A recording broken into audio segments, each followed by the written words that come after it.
¿Es lo mismo el bossing que el acoso psicológico en el trabajo? Quédate unos minutos conmigo y te enseño a distinguir la salud de la enfermedad. Saludos a todos. Jueves 17 de noviembre de 2022. Esto es el Psicopodcaster. Dentro de la dispersión terminológica que existe dentro del acoso laboral en el trabajo, frecuentemente me preguntan por el bossing, término que aún no hemos aclarado en capítulos anteriores y que vamos a aclarar en este psicopodcast. Pero antes vamos a recopilar parte de lo dicho anteriormente. En el capítulo 22 del Psicopodcaster extrajimos dos definiciones sobre acoso laboral y dábamos unas pinceladas de en qué consisten los comportamientos o actitudes de acoso laboral, es decir, qué hace un acosador o grupo de acosadores sobre una víctima para que esto sea considerado acoso. Vamos a guiarnos en este caso por lo indicado en la nota técnica de prevención 476, que se titula Hostigamiento psicológico en el trabajo. El enlace os lo dejo, como siempre, en las descripciones de los vídeos y en el PDF que posteriormente subiré a LinkedIn mañana mismo, viernes 18 de noviembre. Antes de empezar, decir que el acoso psicológico en el trabajo tiene dos grandes distinciones: el que se produciría desde la jerarquía, que se denomina vertical, y el que se produce entre iguales, que se denominaría horizontal. Hoy vamos a relacionar y comentar estos aspectos exclusivos o casi exclusivos del acoso psicológico en el trabajo de tipo vertical, es decir, como he dicho, el que se produce desde la organización al trabajador o trabajadora. Empezamos aclarando que bossing es un término que proviene de boss, que significa jefe, y no implica que te lo haga exactamente tu jefe, puede que sí o puede que no, pero en cualquier caso, alguien aprovecha su superioridad en el organigrama empresarial para acosar a alguien que en ese organigrama está por debajo. Antes de meternos en materia, y para que cada psicopodcast pueda comprenderse de forma independiente, vamos a recordar que en el capítulo anterior habíamos dicho que los distintos tipos de acoso tenían varios elementos en común. En concreto, uno era que el acosador se servía de alguna ventaja, fuese jerárquica o no, y otra que debía de ser sostenido en el tiempo para diferenciarlo de un conflicto puntual de lo que era una violencia sistematizada y ejercida a lo largo del tiempo. En las conclusiones del psicopodcast del capítulo 22 ya mostrábamos que ahí, justo en ese punto, se podía estar dando una paradoja preventiva cuando, para saber si la exposición a un riesgo produce daño o no,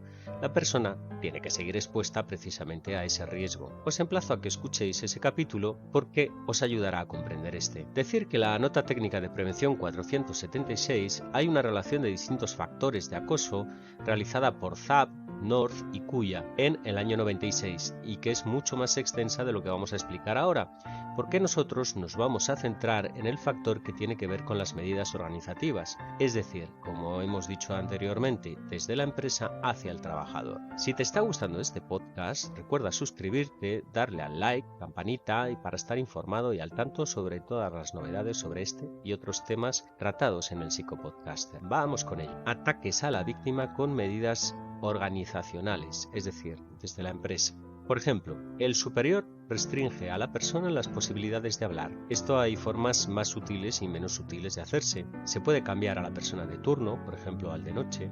Se puede no preguntarle nunca nada, o ir interrumpiendo a la persona cada vez que habla hasta que dé por imposible aportar sus opiniones. Se le puede señalar como, entre comillas, apestado del que no hay que fiarse, o empezar incluso a castigar sutilmente a todas aquellas personas que aún mantienen alguna relación con el acosado. Siguiente, cambiar la ubicación de una persona separándole de sus compañeros. Esta fue una de las más utilizadas en el caso de los suicidios de France Telecom que comentábamos en el capítulo anterior. A determinadas personas se les cambiaba de puesto cada X meses para impedir que creasen lazos con los compañeros, de modo que estuvieran separados de una red posible de apoyo. Como ejemplo, también, aunque no he logrado localizar la sentencia como para poder dejárosla en la bibliografía y descripciones como hago siempre, sí que recuerdo, y hablo solo de memoria, una sentencia por acoso en la que una empresa, queriendo despedir a una trabajadora pero ahorrándose el despido, es decir, haciéndole la vida imposible hasta que se fuese, le pusieron en un sótano para que hiciese literalmente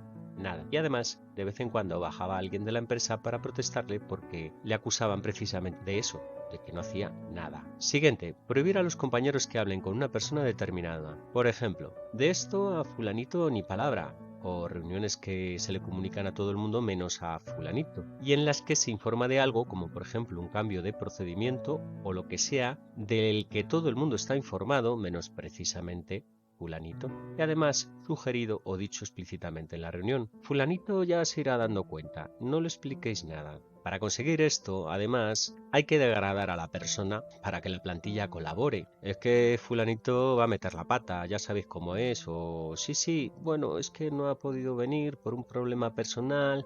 Tampoco le preguntéis ni le digáis nada, esto ya se lo explicaré yo más tarde. Siguiente, obligar a alguien a ejecutar tareas en contra de su conciencia. Este es un tema controvertido, se me ocurren miles de ejemplos, pero pocos de ellos no levantan ampollas, así que me lanzo con uno totalmente ficticio, que no es que digo que no exista, pero que quiero decir que sale de mi imaginación. En un supermercado tenemos a alguien que trabaja en una frutería. Sabemos, porque siempre lo ha dicho abiertamente, que es vegano. Pues nada, le trasladamos a sección de carnicería. Ya verás que pronto se va de la empresa. Os aseguro que este tipo de cosas pasan, y además tocando convicciones y sentimientos muy profundos en los que hacer objeción de conciencia es tener que marcharse de la empresa. Además, no sé muy bien por qué en esto de obligar a alguien a hacer algo que va contra su conciencia, los acosadores se lo pasan.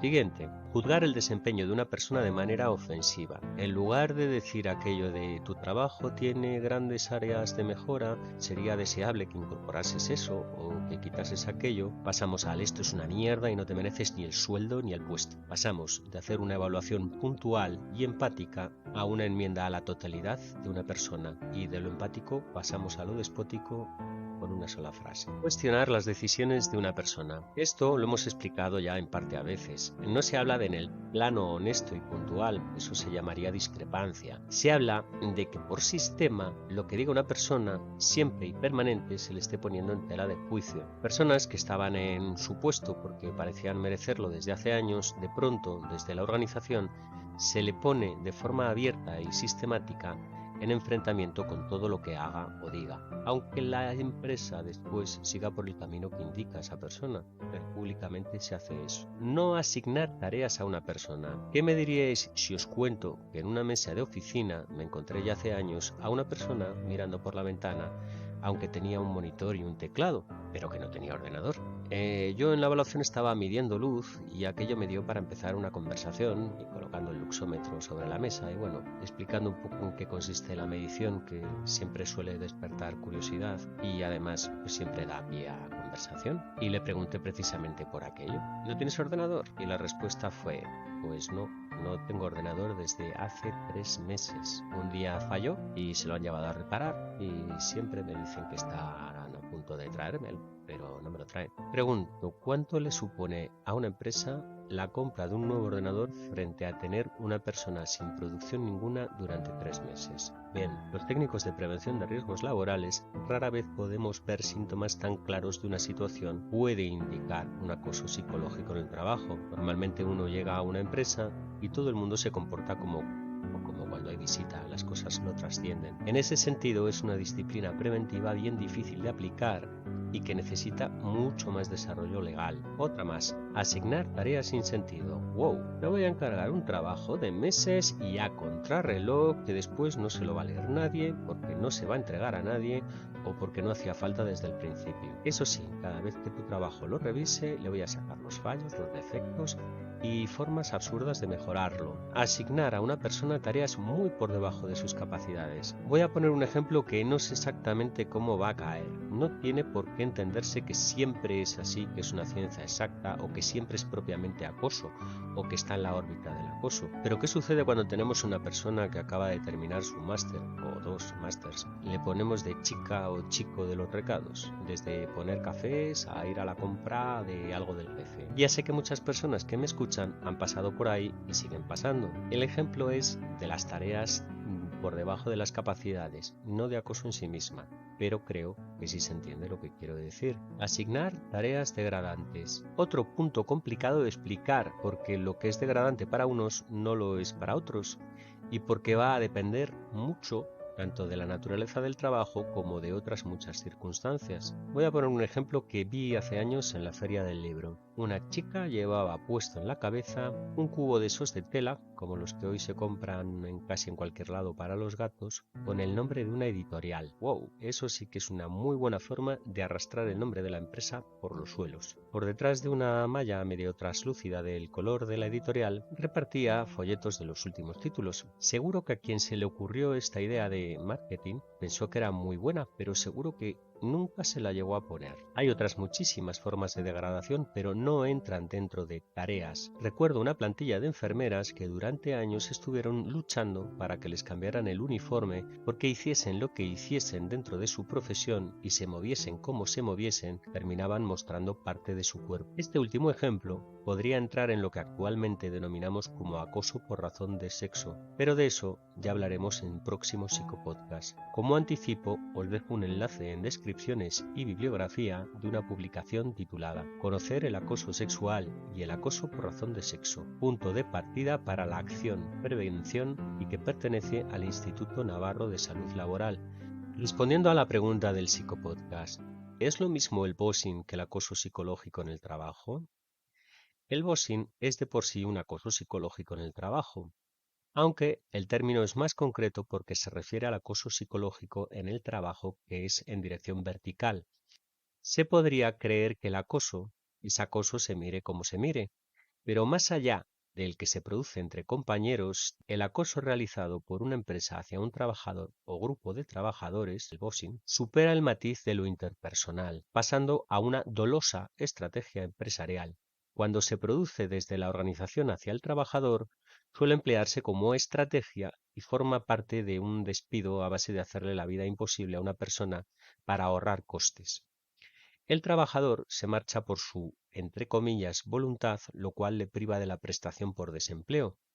Y digo que se marcha entre comillas porque se marcha escogiendo entre la bolsa y la vida, y suele escoger la vida. Todo esto cuando la empresa es precisamente quien tiene el mandato legal de proteger a los trabajadores desde el punto de vista de la prevención de riesgos laborales. Promover o ejercer un acoso laboral no solo no responde al mandato, sino que además, de forma activa, infringe un daño derivado del trabajo en el sentido legal. Ya no estamos en el plano de una omisión de una responsabilidad, sino que estamos en la comisión de un delito de forma fría y planificada. Siempre he pensado que la diferenciación entre acoso vertical y acoso horizontal, como tal, no es tan redonda, ya que a veces se difumina bastante. El acoso puede venir por parte de un superior, pero no responder a una estrategia empresarial, sino a una animadversión personal. Y además, a la vez, crear un ambiente de acoso horizontal, dándose ambos al mismo tiempo. Por otro lado, y esto es importante, el acoso laboral vertical no solamente es hacia abajo o descendente, también puede producirse desde un trabajador o grupo de trabajadores a un superior. En este caso, el acoso laboral sería vertical ascendente y no descendente, como el factor que acabamos de describir en este psicopodcast. Esto último quizás os haya sorprendido, pero aunque no lo creáis, ocurre. Si recordáis, en el psicopodcast de bullying y acoso laboral, el segundo de la primera temporada, contaba que con el tema del acoso laboral no hemos hecho más que empezar a hablar. Hoy, varios capítulos después, seguimos en eso, empezando el tema. Bien, pues esto ha sido todo por hoy. Esto es el Psicopodcaster. Y recuerda dos cosas. Prevenir es vivir y la psicología no es solamente la ciencia que estudia el comportamiento, también es la ciencia de la felicidad.